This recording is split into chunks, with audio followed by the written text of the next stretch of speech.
Pekabaran pada Sabat pagi yang indah ini berjudul Rubah Pikiran, Rubah Hidup. Ada pepatah yang berkata, True wealth is not of the pocket, but of the heart and of the mind. Artinya, kekayaan sejati bukan dari kantong, tetapi dari hati dan pikiran. Ditulis oleh Kevin Gates. Karenanya pikiran kita adalah bagian vital dari kehidupan kita. Mari kita buka Alkitab kita yang terdapat dalam Roma 12 ayat 2. Roma 12 ayat 2 berkata, Janganlah kamu menjadi serupa dengan dunia ini, tetapi berubahlah oleh pembaharuan budimu, sehingga kamu dapat membedakan manakah kehendak Allah, apa yang baik, yang berkenan kepada Allah, dan yang sempurna. Dalam terjemahan bahasa Indonesia dikatakan pembaharuan budimu, tetapi dalam versi King James dikatakan renewing of your mind, yang diterjemahkan oleh Alkitab Indonesian Modern Bible menjadi pembaharuan pikiranmu. Perubahan yang Paulus nasihatkan adalah pembaharuan pikiran kita, supaya kita dapat membedakan mana kehendak Allah, apa yang baik dan yang berkenan kepada Allah. Mengapa pembaharuan pikiran yang Paulus tekankan? Karena pikiran adalah medan perang. Yang jahat dan yang baik bertempur di dalam pikiran kita. Tentang hal ini, Alkitab berkata dalam Efesus 2 ayat 2 dan 3. Kamu hidup di dalamnya karena kamu mengikuti jalan dunia ini. Karena kamu mentaati penguasa kerajaan angkasa, yaitu roh yang sekarang sedang bekerja di antara orang-orang durhaka. Sebenarnya, dahulu kami semua juga terhitung di antara mereka. Ketika kami hidup di dalam hawa nafsu daging dan menuruti kehendak daging dan pikiran kami yang jahat. Pada dasarnya, kami adalah orang-orang yang harus dimurkai, sama seperti mereka yang lain. Kehidupan hawa nafsu daging adalah hasil dari menuruti kehendak daging dan pikiran yang jahat. Ini adalah hukum sebab akibat. Kita hidup menuruti jalan dunia adalah hasil dari menuruti pekerjaan roh yang bekerja di antara orang-orang durhaka. Roh yang jahat itu mempengaruhi kita agar menuruti kehendak daging dan pikiran jahat kita. Inilah salah satu pihak di dalam pertempuran pikiran. Dalam penjelasan lainnya dikatakan, Markus 7 ayat 20 sampai 23. Katanya lagi, apa yang keluar dari seseorang itulah yang menajiskannya. Sebab dari dalam, dari hati orang timbul segala pikiran jahat, percabulan, pencurian, pembunuhan, perzinahan, keserakahan, kejahatan, kelicikan, hawa nafsu, iri hati, hujat, kesombongan, kebebalan. Semua hal-hal jahat ini timbul dari dalam dan menajiskan orang. Perbuatan daging kita bukan terjadi dengan sendirinya, tetapi oleh karena berasal dari dalam diri kita, yaitu dari dalam hati dan pikiran kita. Kita sering berusaha kendalikan perbuatan jahat dengan tidak berbuat jahat. Padahal, jika hati dan pikiran sudah dikuasai yang jahat, maka sulit untuk kita tidak berbuat jahat. Itu sebabnya, ada pepatah yang berkata, kita tidak dapat mempunyai kehidupan yang positif dan pikiran yang negatif. Sebab apa yang terjadi dalam kehidupan kita berasal dari dalam, yaitu pikiran kita. Saat kita memeras jeruk, maka yang keluar adalah air jeruk. Tidak mungkin kita memeras jeruk dan yang keluar adalah air anggur. Sebab yang diperas keluar dari apa yang di dalam buah itu. Air jeruk terdapat di dalam buah jeruk. Karenanya saat jeruk diperas atau diremas atau ditekan, maka yang keluar adalah air jeruk. Demikian juga dengan kita.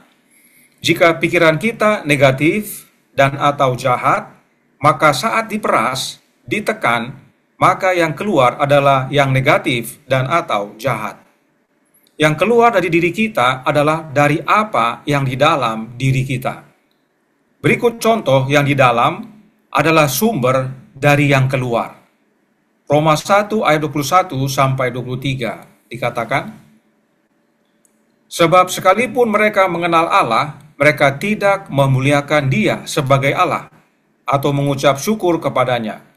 Sebaliknya, pikiran mereka menjadi sia-sia dan hati mereka yang bodoh menjadi gelap. Mereka berbuat seolah-olah mereka penuh hikmat, tetapi mereka telah menjadi bodoh. Mereka menggantikan kemuliaan Allah yang tidak fana dengan gambaran yang mirip dengan manusia yang fana, burung-burung, binatang-binatang yang berkaki empat, atau binatang-binatang yang menjalar. Inilah yang dimaksudkan kita tidak dapat mempunyai kehidupan yang positif dengan pikiran yang negatif. Pikiran yang sia-sia menuntun manusia bukan untuk memuliakan Allah, tetapi malah menggantikan kemuliaan Allah dengan ilah-ilah dan berhala, menjadi serupa dengan dunia. Dan tidak hanya ini, Paulus lanjutkan dalam ayat 28 sampai 32. Kita baca, dan karena mereka tidak merasa perlu untuk mengakui Allah, maka Allah menyerahkan mereka kepada pikiran-pikiran yang terkutuk, sehingga mereka melakukan apa yang tidak pantas, penuh dengan rupa-rupa kelaliman, kejahatan, keserakahan, dan kebusukan, penuh dengan dengki, pembunuhan, perselisihan, tipu muslihat, dan kefasikan. Mereka adalah pengumpat, pemfitnah, pembenci Allah, urang ajar, congkak, sombong, pandai dalam kejahatan, tidak taat kepada orang tua, tidak berakal, tidak setia, tidak penyayang, tidak mengenal belas kasihan. Sebab walaupun mereka mengetahui tuntutan-tuntutan hukum Allah, yaitu bahwa setiap orang yang melakukan hal-hal demikian patut dihukum mati, mereka bukan saja melakukannya sendiri, tetapi mereka juga setuju dengan mereka yang melakukannya. Artinya, jika kita tidak mau menyerahkan pikiran kita kepada Allah, maka pikiran kita menjadi pikiran terkutuk. Yang jahat menang dalam pikiran manusia, dan akhirnya membuahkan perbuatan jahat, sebagaimana ayat 29 sampai 31 nyatakan. Apa yang dari dalam menentukan apa yang akan dikeluarkan. Inilah peperangan dalam pikiran. Dan kecenderungan kita adalah untuk menyerah kepada kubu yang jahat. Perhatikan yang berikut ini dalam Roma 2 ayat 13. Dikatakan, karena bukanlah orang yang mendengar hukum Taurat yang benar di hadapan Allah, tetapi orang yang melakukan hukum Tauratlah yang akan dibenarkan. Ini sama dengan Roma 1 ayat 21 tadi, yang berkata, sebab sekalipun mereka mengenal Allah, mereka tidak memuliakan Dia sebagai Allah atau mengucap syukur kepadanya. Saudaraku dalam Tuhan, tidak cukup hanya mengenal, tetapi perlu ada hasil dari pengenalan itu, yaitu memuliakan Allah. Yang dari dalam diwujudkan, dinyatakan.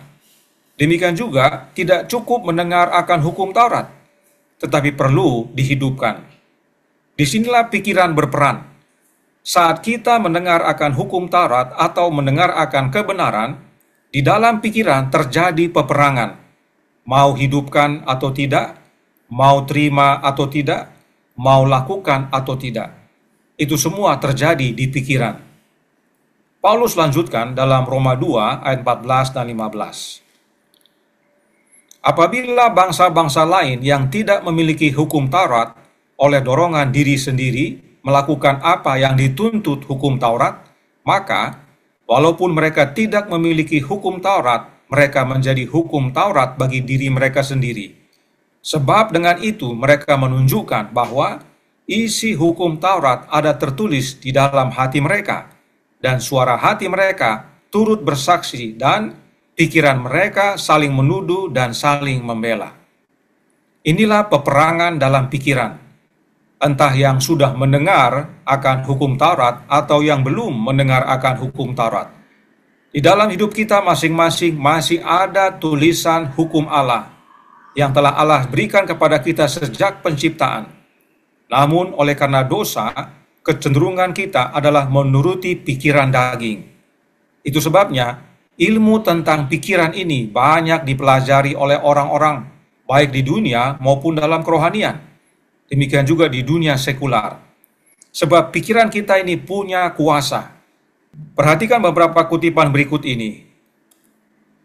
Dalam bahasa Indonesia saya langsung bacakan, bisa baca bahasa Inggrisnya supaya lebih cepat dipahami. Pemikiran apapun yang menguasai pikiran kita akan menjadi kenyataan bagi kita dan cenderung berubah menjadi tindakan. Artinya, apa yang menguasai pikiran kita, umumnya kita akan lakukan. Kemudian, ubah pikiran Anda, ubah hidup Anda. Dari sinilah judul akan pekabaran kita pada pagi hari ini.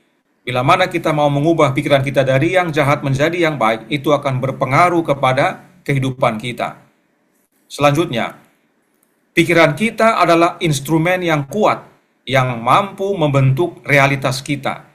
Dengan menumbuhkan pikiran yang positif, terfokus, dan memberdayakan, kita memulai proses perubahan dalam diri kita sendiri. Penting bagi kita untuk mengubah pola pikir kita, maka itu akan berpengaruh dengan pola hidup kita. Kemudian, apapun yang kita tanam di pikiran bawah sadar kita dan pupuk dengan pengulangan dan emosi, suatu hari akan menjadi kenyataan. Jadi kalau kita ulang-ulang pikir itu terus, dan bahkan dipengaruhi dengan perasaan kita, suatu saat kita akan lakukan atau akan wujudkan. Itulah kuasa pikiran itu dalam kehidupan kita, yang sering kita anggap enteng. Berikutnya, Anda memiliki kuasa yang tidak pernah Anda bayangkan. Anda dapat melakukan hal-hal yang tidak pernah Anda duga sebelumnya. Tidak ada batasan dalam apa yang dapat Anda lakukan, kecuali keterbatasan pikiran Anda sendiri. Itu sebabnya ada orang mengatakan bahwa jika kita berpikir kita bisa, maka kita bisa lakukan. Tapi kalau kita berpikir saya tidak bisa, maka memang tidak bisa dilakukan. Semua berpengaruh dari pikiran kita. Dalam dunia sekular saja, saudaraku dalam Tuhan, mereka paham akan kuasa pikiran itu dalam mengubahkan hidup kita, apakah menjadi buruk atau menjadi baik. Pikiran kita dapat membuat kita gagal dan atau berhasil. Sebab apa yang kita buat bukan terjadi dengan sendirinya, tetapi dari hasil apa yang dalam pikiran kita. Jika pikiran kita diperas, apakah yang akan keluar? Keburukan atau kebaikan? Kegagalan atau keberhasilan? Kebinasaan atau keselamatan? Itu sebabnya Paulus menasihatkan dalam Efesus 4 ayat 22 sampai 24. Yaitu bahwa kamu berhubung dengan kehidupan kamu yang dahulu harus menanggalkan manusia lama yang menemui kebinasaannya oleh nafsunya yang menyesatkan, supaya kamu dibaharui di dalam roh dan pikiranmu, dan mengenakan manusia baru yang telah diciptakan menurut kehendak Allah di dalam kebenaran dan kekudusan yang sesungguhnya. Kita harus menanggalkan manusia lama, lalu mengenakan manusia baru. Proses apa yang dibutuhkan agar kita dapat mengenakan manusia baru? Paulus dengan jelas menyatakan kita harus dibaharui di dalam roh dan pikiran. Itulah prosesnya. Nah, khusus ayat 23 ini dalam versi bahasa Inggris sedikit berbeda bunyinya. Mari kita baca. And renewed in the spirit of your mind. Terjemahannya, kita dibaharui di dalam roh pikiran kita. Sebab memang roh itu sama dengan pikiran. Yesaya 40 ayat 13 berkata, siapa yang dapat mengatur roh Tuhan atau memberi petunjuk kepadanya sebagai penasehat? Ayat ini Paulus kutip dan berikan penjelasan lain, yaitu dengan berkata dalam Roma 11 ayat 34, sebab siapakah yang mengetahui pikiran Tuhan? Atau siapakah yang pernah menjadi penasehatnya? Karenanya berdasarkan firman Tuhan, ayat menjelaskan ayat, roh itu sama dengan pikiran. Karenanya perlu roh untuk perbaharui pikiran. Itu sebabnya dalam terjemahan lainnya, ada dua terjemahan berikut ini dikatakan, let the spirit change your way of thinking.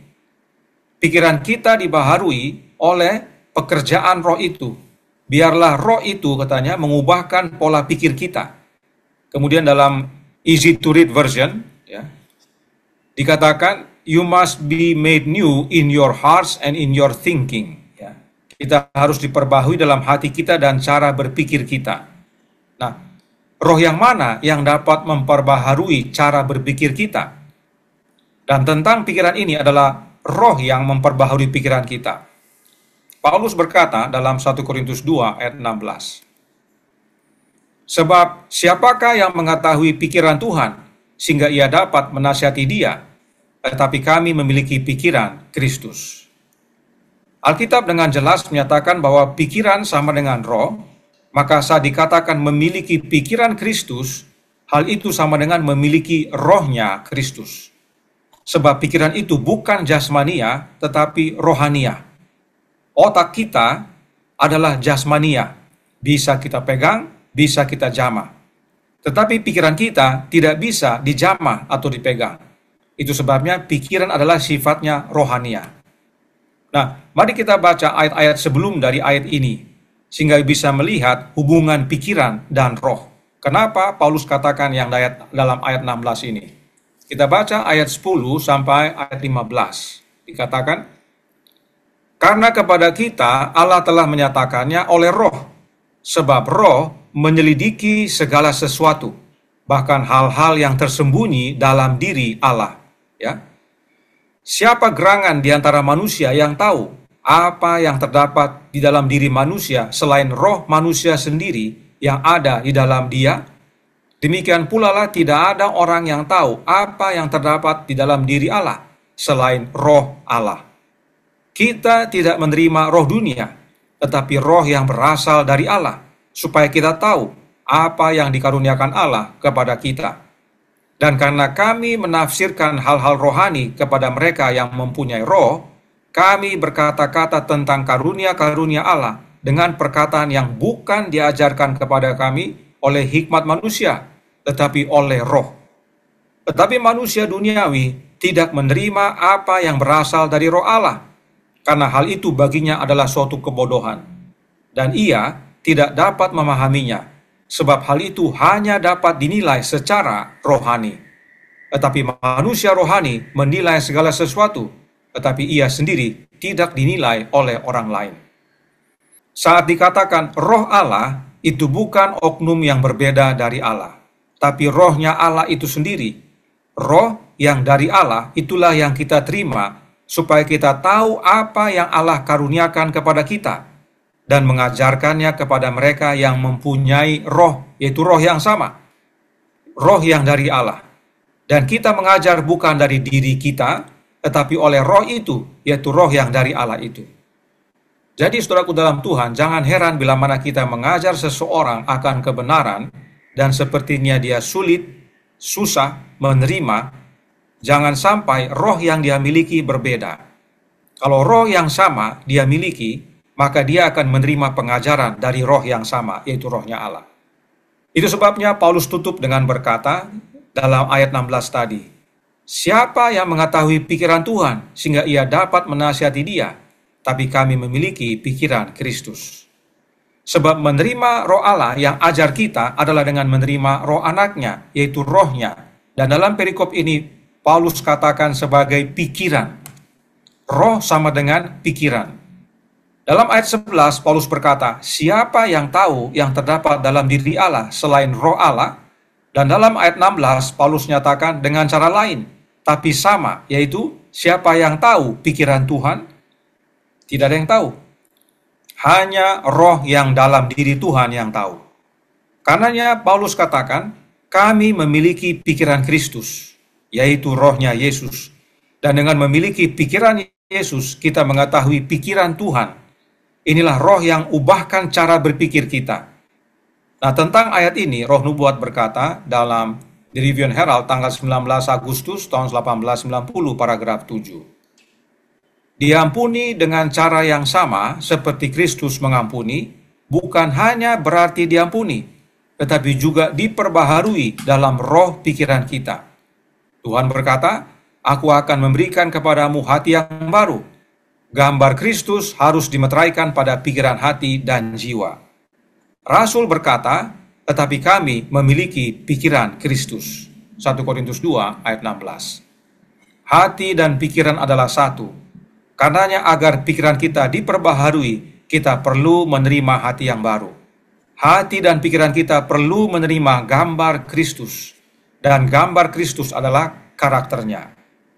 Testimonies on Education halaman 73 paragraf 1 berkata, pekerjaan besar orang tua dan guru adalah membangun karakter, yaitu berusaha memulihkan gambar Kristus dalam diri mereka yang berada di bawah asuhan mereka. Jelas bahwa gambar Kristus adalah karakternya. Inilah pentingnya kita memperbaharui pikiran kita oleh pekerjaan roh, yaitu rohnya Yesus dalam hidup kita, agar karakternya, gambarnya menjadi bagian kita. Itu sebabnya Daud berkata dalam Mazmur 139 ayat 23 dan 24. Selidikilah aku ya Allah, dan kenallah hatiku. Ujilah aku dan kenallah pikiran-pikiranku. Lihatlah apakah jalanku serong, dan tuntunlah aku di jalan yang kekal. Dan jalan yang kekal itu adalah Yesus Kristus. Agar kita tidak jalan serong, kita harus berjalan di dalam Yesus. Artinya tetap di dalam Dia.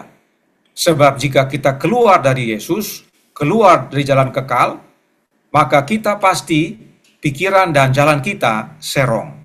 Sebab hanya dua yang bertempur dalam pikiran kita. Nah, perhatikan urutannya yang Daud buat. Dia minta Tuhan Allah untuk kenali hatinya dan uji pikirannya, untuk melihat apakah jalannya serong atau tidak.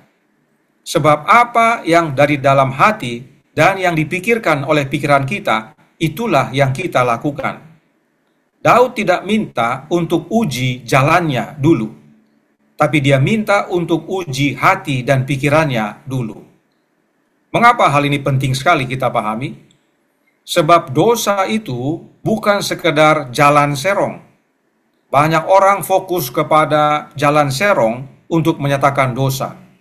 Banyak yang fokus kepada perbuatan, yang mana mereka akhirnya mengambil kesimpulan agar jangan berdosa, maka mereka berusaha tidak berbuat dosa. Berusaha tidak berbuat serong. Padahal, sumber perbuatan adalah hati dan pikiran.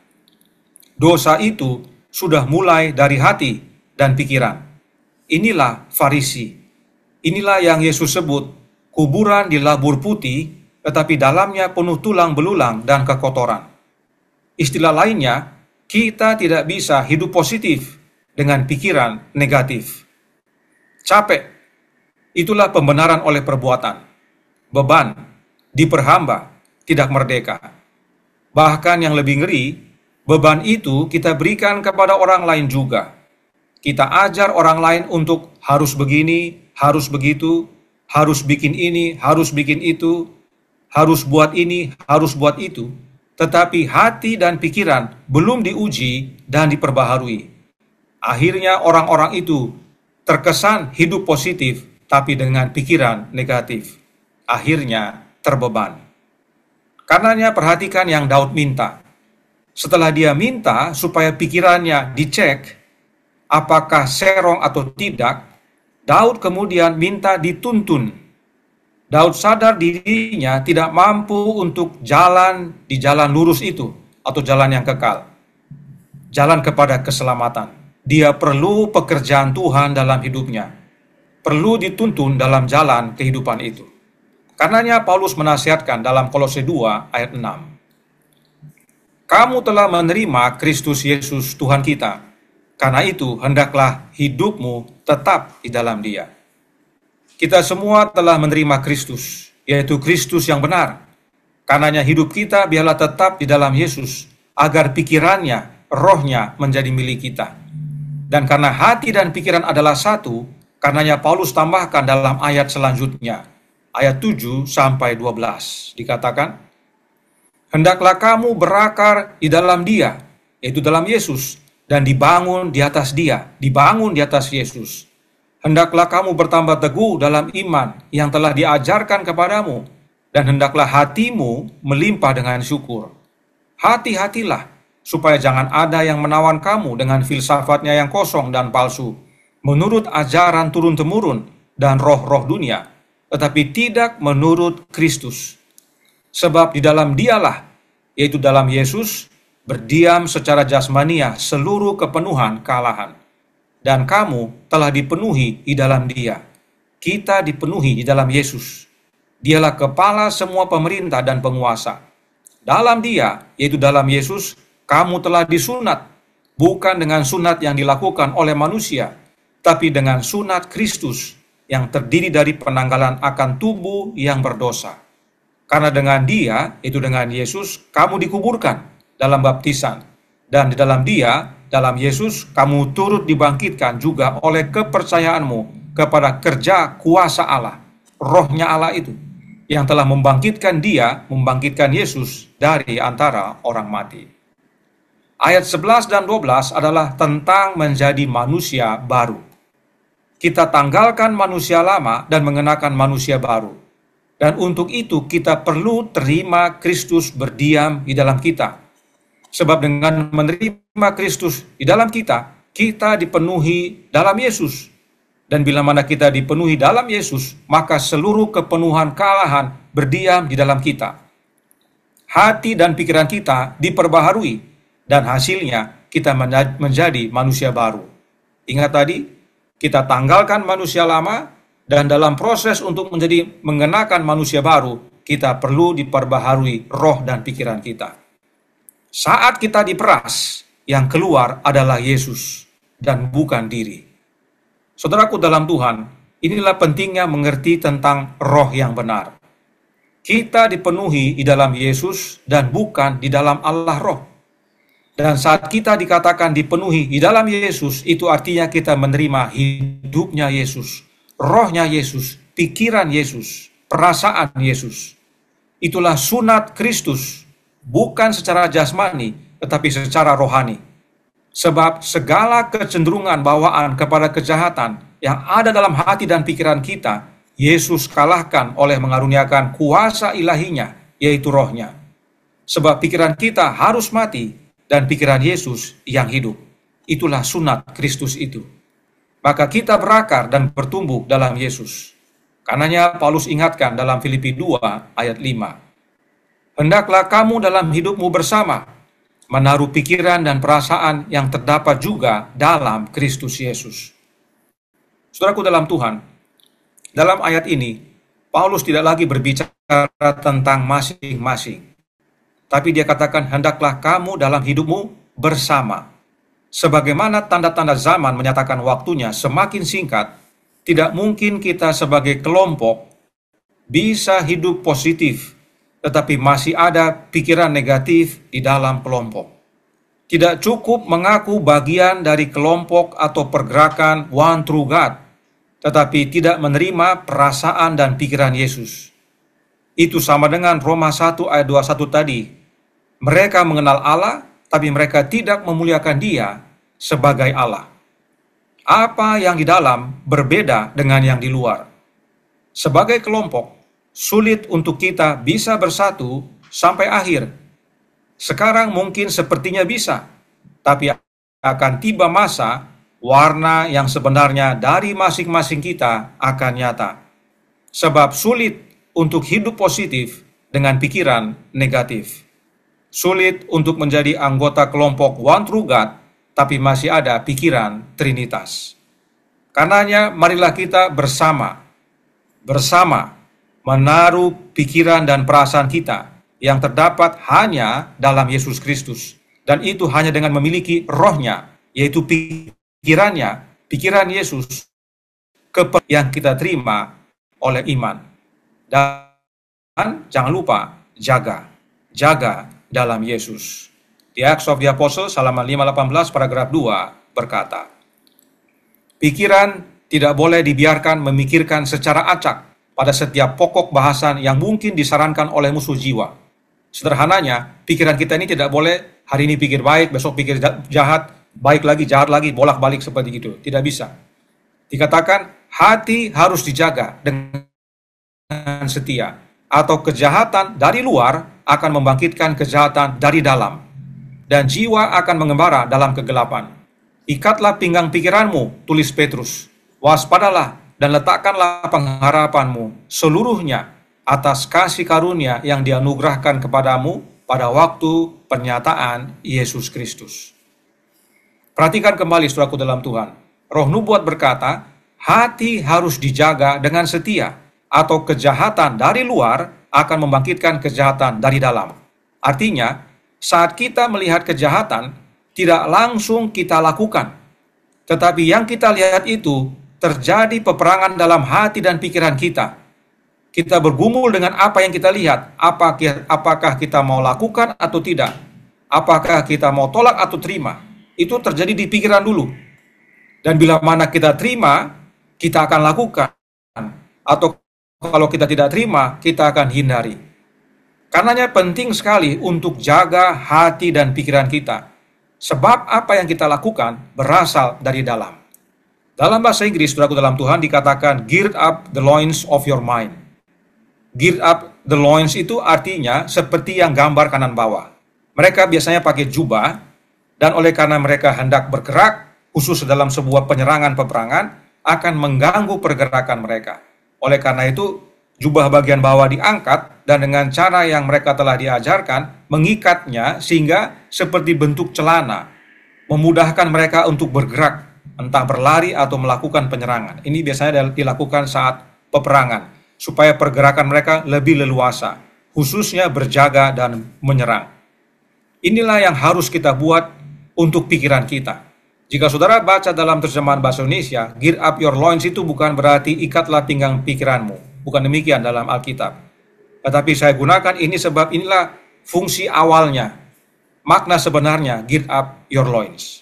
Inilah yang harus kita buat untuk pikiran kita. Kita ikat dan ikat dalam Yesus supaya apa yang di luar tidak mempengaruhi yang di dalam.